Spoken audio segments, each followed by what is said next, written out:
Un obstacle de taille empêche Erling Haaland d'endosser le maillot du Real Madrid malgré son envie affichée. Depuis des années, le nom d'Erling Haaland revient avec insistance dans les couloirs du Santiago Bernabéu. L'attaquant norvégien de Manchester City n'a jamais caché son attirance pour le Real Madrid, club dont il rêve de porter le maillot blanc. Mais à 25 ans, celui qui écrase la Premier League se heurte à une équation financière et sportive que Florentino Pérez ne peut pas ignorer.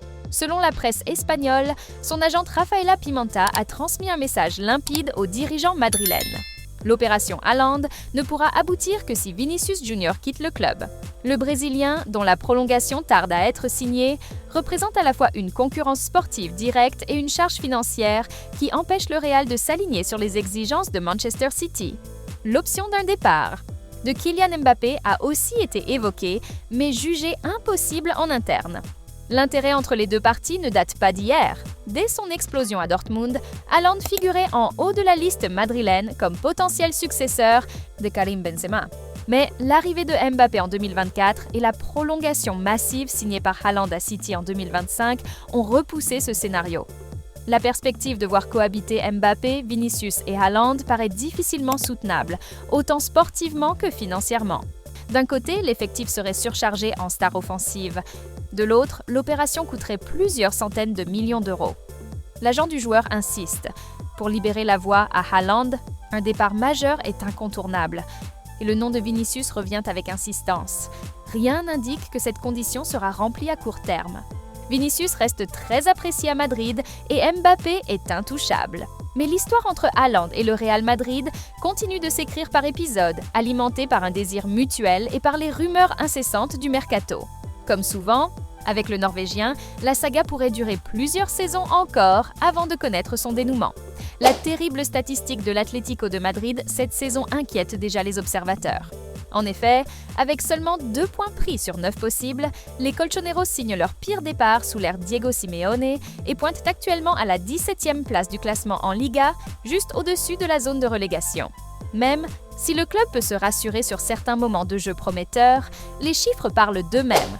Aucune équipe dans l'histoire de la Liga n'a réussi à remporter le titre après un début aussi catastrophique.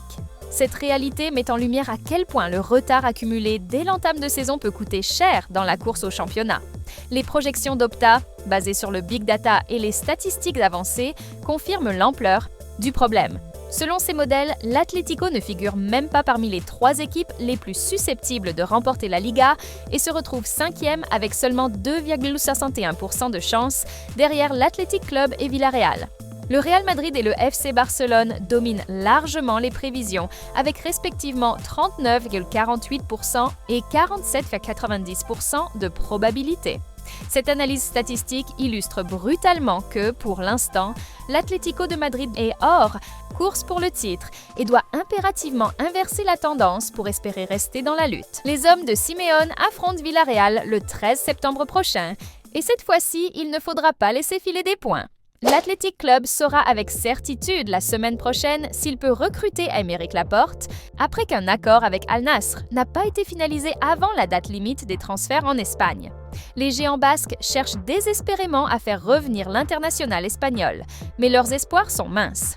Laporte espère un retour en Europe depuis un certain temps et l'Athletic a manifesté son intérêt tout l'été. Pourtant, les deux parties s'efforçant de trouver la meilleure offre, les négociations n'ont abouti qu'en fin de journée et à l'expiration de la date limite, les documents n'étaient toujours pas complets. Los Leones ont fait appel devant la FIFA dans l'espoir d'obtenir un sursis. Selon Marca, la FIFA compte statuer sur l'affaire mardi ou jeudi de la semaine prochaine, mais souligne également que les chances de l'Athletic d'obtenir une décision favorable sont minces.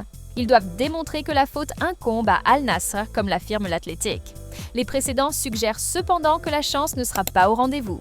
En fin de contrat à la fin de cette saison, Robert Lewandowski, 37 ans, ne sera pas prolongé. Le FC Barcelone est déjà en train de planifier la suite. Moins d'une semaine après la fermeture du mercato qui a vu les arrivées de Johan Garcia, Ronny Bardghji et Marcus Rashford, le club poursuit sa planification à plus long terme. Au rayon des préoccupations prioritaires, il y a le poste de numéro 9.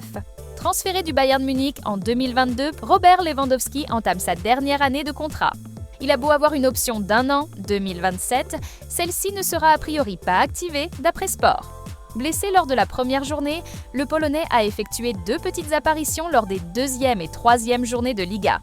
Le média catalan précise qu'à 9 mois de l'échéance, beaucoup de choses peuvent encore modifier les plans initiaux, mais il faut prévoir.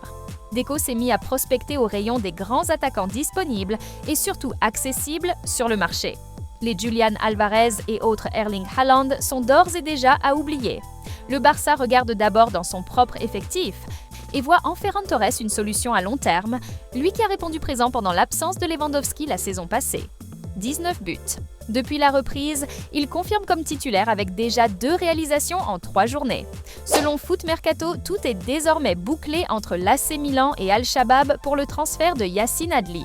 Les 2 clubs se sont entendus autour d'un montant de 8 millions d'euros, scellant ainsi le départ du milieu français après plusieurs semaines d'incertitude sur son avenir. Cette fois, plus de place au doute. L'opération est finalisée et validée des 2 côtés. Adli s'engagera avec le club saoudien pour un contrat de 3 ans, assorti d'un salaire avoisinant les 7 millions d'euros par saison. Un dénouement qui met fin à un été compliqué pour l'ancien Bordelais, resté en marge du groupe professionnel milanais et relégué avec le Milano Futuro.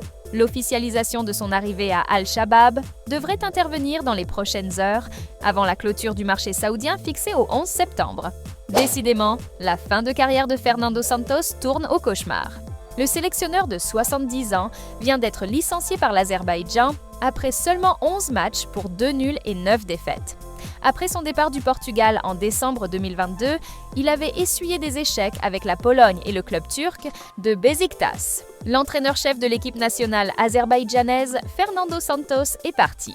Le contrat entre la direction de l'AFA et le spécialiste portugais a été résilié d'un commun accord. Notre équipe nationale sera dirigée par l'entraîneur-chef de notre équipe U21, Aykan Abbasov, lors du match contre l'Ukraine, a annoncé la fédération azerbaïdjanaise dans un communiqué. Jakub Kiwior a révélé qu'il a appris son transfert d'Arsenal vers le FC Porto de manière pour le moins inattendue via le journaliste italien Fabrizio Romano. L'international polonais explique qu'il a vu le fameux « Here we go » le concernant et qu'il a immédiatement commencé à recevoir une avalanche d'appels de félicitations avant même que le club ne l'informe officiellement de son départ, selon Ojogo. Hilarant. Le timing était d'autant plus surprenant que Kiwior se trouvait alors en plein entraînement avec Arsenal. Ses coéquipiers se demandaient pourquoi il était encore sur le terrain, alors que son transfert venait d'être officialisé dans la presse. Une anecdote folle qui montre à quel point l'information circule désormais très vite dans le football moderne.